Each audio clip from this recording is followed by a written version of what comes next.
नमस्कार, एशियन सुधला में आपका स्वागत है। मैं हूं शिव कुमार तिवारी। इस समय देश पर कोरोना महामारी का गंभीर संकट है। ऐसे में जिस तरह से भामाशाह लोग आगे आ रहे हैं और मानव जाति को बचाने का जो प्रयास हो रहा है उसको निश्चित रूप से हम नमन करते हैं। सुजानगढ़ में भी ये सब देखने को मिल रहा है और सुजानगढ़ के राजकीय बगड़िया चिकित्सालय में सेठिया परिवार के द्वारा 4 कंसंट्रेटर मशीनें, ऑक्सीजन मशीनें उपलब्ध करवाई जा रही है, जो अभी यहाँ पर अस्पताल प्रशासन को प्रदान की जाएगी। बहुत अच्छी क्वालिटी की है। कई मशीनें सुजानगढ़ में उपलब्ध करवाई गई है, लेकिन उनमें सबसे अच्छी क्वालिटी इसलिए है कि इसकी क्षमता ज़्यादा है और एक साथ ये मशीन 2 पेशेंट्स को, यानी 2 बेड पर इस एक मशीन का प्रयोग किया जा सकता है।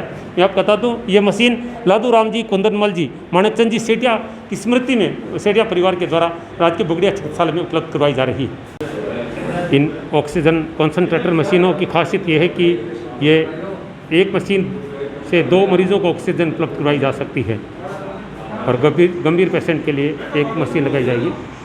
अभी ये सुजानमल बगड़िया राजकीय चिकित्सालय में प्रदान की जाएगी सेठिया परिवार के द्वारा।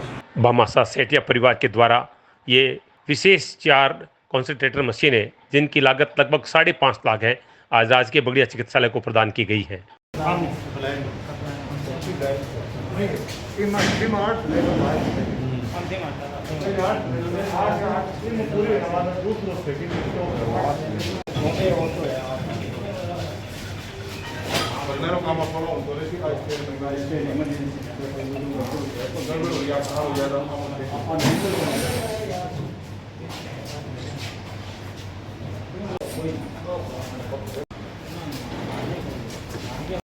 विधायक मनोज मेघवाल के प्रयासों से जो ऑक्सीजन प्लांट लगा है राजकीय बगड़िया चिकित्सालय, उसका अवलोकन किया है मनोज मेघवाल ने भी।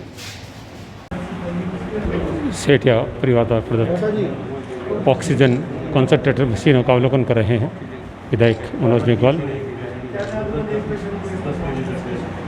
पीएमओ जानकारी दे रहे हैं। अच्छी क्वालिटी की ऑक्सीजन कॉन्सनट्रेटर मशीनें हैं, जो एक मशीन 2 मरीजों के काम आ सकती है।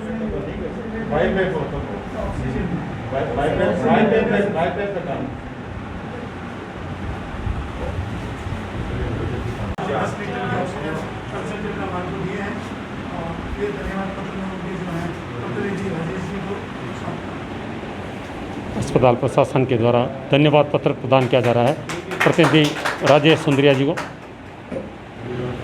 सेठिया परिवार द्वारा प्रदान की गई है 3 ऑक्सीजन कॉन्सनट्रेटर मशीनें। साथ ही में इनसे जो है निवेदन करूँगा, रिक्वेस्ट करूँगा कि अस्पताल के अंदर मल्टीपैरल मॉनिटर जिसमें बीपी पल्स सब आते हैं मरीजों के लिए। निश्चित रूप से सुजानगढ़ के लिए सौभाग्य की बात है कि यहाँ की भामाशाह ने इस कोविड काल में बहुत अच्छा कार्य किया। खासतौर से जब ऑक्सीजन की कमी चल रही थी उस समय बहुत बड़ी संख्या में ऑक्सीजन कॉन्सनट्रेटर मशीनें सुजानगढ़ में उपलब्ध करवाई जा रही है और ये सब विधायक मनोज मेघवाल की प्रेरणा से भी हो रहा है। वो भामाशाहों से लगातार संपर्क कर रहे हैं और हालांकि इस समय जो है वो काफ़ी हद तक स्थिति कंट्रोल में नज़र आ रही है, फिर भी परिस्थितियों से लड़ने के लिए पर्याप्त साधन सुजानगढ़ में उपलब्ध हो चुके हैं। विधायक जी ने यहाँ पर ऑक्सीजन प्लांट भी स्थापित करवा दिया है और बहुत बड़ी संख्या में ये ऑक्सीजन की मशीनें भी सुजानगढ़ में उपलब्ध हो चुकी हैं। सेठिया परिवार के द्वारा 4 मशीन उपलब्ध करवाई गई, अच्छी क्वालिटी की मशीनें। विधायक से बातचीत करेंगे, क्या कहना चाहेंगे जिस तरह से भामाशाह लगातार सहयोग कर रहे हैं और आप लगातार उनको मोटिवेट भी कर रहे हैं। जी, सभी भामाशाहों से हमने अपील की थी कि इस कोरोना के संकट में सरकार अपनी तरफ से लगी हुई है, पर आप लोग भी हमेशा सुजानगढ़ में आगे आके मदद करते रहें। इस समय आप जितनी मदद करें वो ज़्यादा फलीभूत होगी। मुझे खुशी है कि भामाशाहों ने लगातार अपनी तरफ से प्रयास किए। सबसे बड़ी दिक्कत ऑक्सीजन की आ रही थी, तो उन्होंने अपने स्तर पर, जब कहीं ऑक्सीजन कंस्ट्रक्टर उपलब्ध नहीं हो रहे थे, भामाशाहों ने जैसे भी 2-2, 4-4 के इकट्ठे करके ऑक्सीजन कंस्ट्रक्शनों की व्यवस्था की और आज सरकार ने भी अपनी तरफ से काफ़ी ऑक्सीजन कंस्ट्रक्टर भेजे, तो ऑक्सीजन की लगभग हर बेड पर अब उपलब्ध है यहाँ पे। और उसके बाद अब हमने जो CHC हैं हमारे ग्रामीण क्षेत्र की, वहाँ भी ऑक्सीजन कंस्ट्रक्टर पहुँचा दिए हैं। बिदासर, सांडवा, काणुता, सालासर, वहाँ भी सब जगह ऑक्सीजन कंस्ट्रक्टर पहुँच रखे हैं। और आज मांगलाल जी सेठिया जो परिवार है, सेठिया परिवार ने 4 और ऑक्सीजन कंस्ट्रक्शन मशीन भेजी हैं।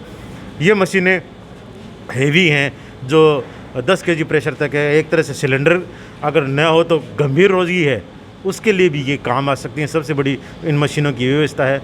ये हैवी ड्यूटी मशीनें हैं ऑक्सीजन कंस्ट्रक्टर की, वो 4 मशीनें आज और उपलब्ध कराएँ, निश्चित ही आने वाले समय में डॉक्टरों को काफ़ी मदद मिलेगी और रोगियों को भी अगर ज़रूरत पड़ेगी तो ऑक्सीजन की वजह से उन्हें दूर और कहीं नहीं जाना पड़ेगा, क्योंकि आपको पता है कि शुरू में ऑक्सीजन की वजह से काफ़ी दिक्कत का सामना हालांकि पूरे राजस्थान नहीं पूरे हिंदुस्तान में था उस समय, पर अब यहाँ हर बेड पर ऑक्सीजन की व्यवस्था हो चुकी है। मनोज जी, आप जनता की आशाओं पर खरे उतरे हैं, लेकिन एक बड़ी समस्या अस्पताल में है, यहाँ पर 4 जो है वेंटिलेटर मशीन उपलब्ध करवाई है, अभी तक उनका उपयोग नहीं हुआ है। और मैं समझता हूँ अगर वो मशीनें चालू रहती तो बहुत सारे लोगों की जान बच भी सकती थी, क्योंकि आपकी जानते हैं कि गंभीर रोगियों के लिए ये बहुत आवश्यक उपकरण है। तो उसके लिए क्या प्रयास, क्योंकि वो धूल जो है फाँक रही है पड़ी मशीनें। देखिए, वेंटिलेटर 1 साल पहले आपदा राहत विभाग से भी 75 लाख की 5 यहाँ स्वीकृत हुए थे। तो वेंटिलेटर के लिए सबसे ज़्यादा ज़रूरत है ऑक्सीजन, और इस समय ऑक्सीजन की उपलब्धता थी नहीं, क्योंकि वेंटिलेटर में ऑक्सीजन का कंजप्शन बहुत चाहिए, बहुत प्रेशर चाहिए, और उसके लिए डेडिकेटेड लाइन चाहिए, 24 आवर उस पर चाहिए। अगर 2 मिनट भी ऑक्सीजन अगर बंद हो गई तो पेशेंट वहीं ख़त्म हो जाता है। इसलिए डॉक्टर्स चाहकर भी उनको शुरू नहीं कर पा रहे थे, क्योंकि ऑक्सीजन यहाँ 24 आवर्स अवेलेबल थी नहीं। ऑक्सीजन के लिए पिछले मेरे पिताजी के समय यहाँ कार्य चालू हो चुका था, आपको ध्यान में होगा, ऑक्सीजन की लाइनें बिछ चुकी थी, आधा काम जो वहाँ से प्लांट से जो बेड तक का है वो कंप्लीट हो चुका था, पर ऑक्सीजन प्रोड्यूस करने का प्लांट लग नहीं पाया था। उसके बाद वो खुद बीमार हो गए थे, आपको ध्यान में, और उसके बाद उनके निधन के बाद में आगे वो काम बढ़ नहीं पाया था। पर अब HPCL कंपनी के द्वारा एटलस कॉस्को कंपनी का प्लांट यहाँ सैंक्शन हुआ है, जिसका काम कुछ ही दिनों में शुरू हो जाएगा। उसके प्री इंस्टॉलेशन का काम जो है वो चालू हो चुका है। ये काम कंप्लीट होने के बाद कंपनी अपना काम यहाँ शुरू कर देगी, और उसके बाद में ऑक्सीजन पहुँचने के बाद में फिर ICU के लिए भी आपको पता है कि इस बजट में सुजानगढ़ में प्रावधान किया गया है, उसके लिए भी तकमीना वगैरह बनाया गया है। आगे की फाइनेंशियल सक्रिय होने के बाद वो काम भी थोड़ा सा जगह की और की दिक्कत आ रही थी, वो भी अब फाइनलाइज हो रही है। तो उसके बाद में ICU का भी प्रयास है कि भी ICU का अलग ही रूम हो जाए, वहाँ 24 आवर ऑक्सीजन हो जाए। तो उसके बाद में वेंटिलेटर और अन्य जो भी इमरजेंसी के हैं वो सारे यहाँ शुरू हो जाएंगे। थोड़ा सा समय लगेगा, पर सारी व्यवस्था कुछ आने वाले समय में यहाँ हो जाएगी। बहुत बहुत धन्यवाद। बिल्कुल समय लग भी नहीं रहा, बहुत तत्परता से प्रत्येक कार्य को करें, और उम्मीद करते हैं कि ये जो ICU वार्ड वाला है वो काम भी निश्चित रूप से होगा, क्योंकि जिस समर्पित भाव से विधायक सुजानगढ़ में काम करें, लोग इनके कार्य की निश्चित रूप से सराहना भी करें, क्योंकि इस गंभीर बीमारी की अवस्था में हर व्यक्ति की परीक्षा है। ऐसे में विधायक ने वास्तव में अच्छे कार्य किए हैं, और आज सेठिया परिवार के द्वारा यहाँ पर बहुत अच्छी क्वालिटी की, यानी एक मशीन 2 बेड पर काम कर सकती है, ऐसी हैवी ड्यूटी वाली ये कंसंट्रेटर मशीनें यहाँ पर उपलब्ध कराई गई है, जो यहाँ पर अभी अस्पताल प्रशासन को विधायक के कर कमलों से प्रदान की गई है। इस समय मेरे साथ सुजानगढ़ बगलिया चिकित्सालय के PMO सुरेश कलानी जी, उनसे बातचीत करेंगे। सर, आज बगलिया परिवार ने जो 4 मशीनें यहाँ पर कंसंट्रेटर मशीनें उपलब्ध करवाई, उसके बाद में किस तरह की उपलब्धता हो चुकी है मरीजों के लिए ऑक्सीजन के लिए? जो आज जो 4 मशीनें उन्होंने उपलब्ध कराई है, वो पूर्व मशीनों से जो पहले मशीनें हैं उनसे उनमें इतना ही फ़र्क है, ये 10 लीटर पर मिनट के हिसाब से ऑक्सीजन बनाती है।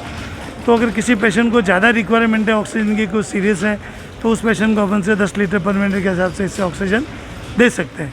साथ ही साथ इस मशीन में एक विशेषता है कि इसमें 2 लोगों का एक साथ अपन ऑक्सीजन दे सकते हैं। तो इन मशीनों का आने से कुछ सीरियस मरीजों को अच्छी राहत मिलेगी, और जो ऑक्सीजन सिलेंडर, जो अपन ऑक्सीजन जिसको अपन प्राणवायु कहते हैं, उसके सिलेंडरों की जो थोड़ा ऑक्सीजन की उपलब्धता की जो पिछले कुछ समय में दिक्कत थी, उससे अभी तो वो दिक्कत नहीं है, पर वो ऐसी समस्याओं में ये मशीनें बहुत ही, ऐसी स्थिति में ये मशीनें बहुत ही उपयोगी और जीवनदायिनी साबित होगी। सर, ये ऑक्सीजन प्लांट स्थापित किया जा रहा है, उसके बारे में बताइए, किस तरह से काम करेगा? क्या इसमें ऑक्सीजन बनेगी या सिलेंडर के माध्यम से ही सप्लाई होगी? अभी तो जो ऑक्सीजन लगा हुआ है, मेडिकल गैस पाइपलाइन लगी हुई है, उसमें सिलेंडर के माध्यम से ही ऑक्सीजन सप्लाई का प्रोविज़न है। अब एक HPCL जो है कंपनी है, वो एक ऑक्सीजन प्लांट लगाने का कार्य कर रही है, और वो बनता है जब अपने को उसके पूरी डिटेल कैसे वर्किंग करेगा, वो टेक्निकल चीज़ें वो बनने से अपने को टेक्निकल आदमी अपने को समझाएंगे कि वो किस तरह से कार्य करेगा। सर, आज एक न्यूज़ हमने देखी है जिसमें चिकित्सा मंत्री ने कहा है कि जो ये ब्लैक फंगस का जो मामला है, उसमें जिन मरीजों को ट्रीटमेंट दिया गया उनकी घर में जाकर जाँच की जाएगी, जो पिछले 35 दिनों के दौरान कोरोना से पीड़ित हुए हैं। तो ऐसा कोई आदेश सुजानगढ़ में मिला, अभी ऐसा कुछ करेंगे सर्वे का काम? ये तो घर घर में सर्वे, जो कोरोना पॉजिटिव पेशेंट थे उनके सर्वे करवाए जाएंगे और उनमें किसी को कंप्लेन है आँखों संबंधी, उनका फिर जो है विशेषज्ञों से जांच कराई जाएगी। तो यहाँ पर होगा सर्वे सुजानगढ़ में? अभी तो जैसे ही उसका प्रोजेक्ट आएगा, प्लान आएगा, उस हिसाब से होगा सर्वे, सभी जगह होगा सर्वे कार्य। सारा BCMO साहब देखते हैं, BCMO के अंडर में होता है ये जो प्रिवेंटिव सर्वे कार्य, वो देखते हैं। बहुत बहुत धन्यवाद। ये थे PMO सुजानगढ़ के सुरेश कलानी जी। और वेंटिलेटर के बारे में कह रहे हैं कि ये काम काफ़ी पेचीदा काम है, उसके लिए एक अनुभवी डॉक्टरों की टीम भी चाहिए, और उन्होंने पूरी बात बताई कि किस तरह से उनका प्रयोग किया जा सकता है। फिलहाल आज सेठिया परिवार के द्वारा यहाँ पर 4 ऑक्सीजन कंसंट्रेटर मशीनें उपलब्ध करवाई गई है। और जैसा डॉक्टर साहब कह रहे हैं कि वर्तमान में जो है वो बहुत ज़्यादा बोझ भी नहीं है, फिर भी ये मशीन जो है वो निश्चित रूप से आपातकाल में बहुत काम आने वाली है। ऐसे ही सौदा के लिए मैं शिव कुमार तिवारी, सहयोगी सुनील स्वामी के साथ आप सबका धन्यवाद। नमस्कार।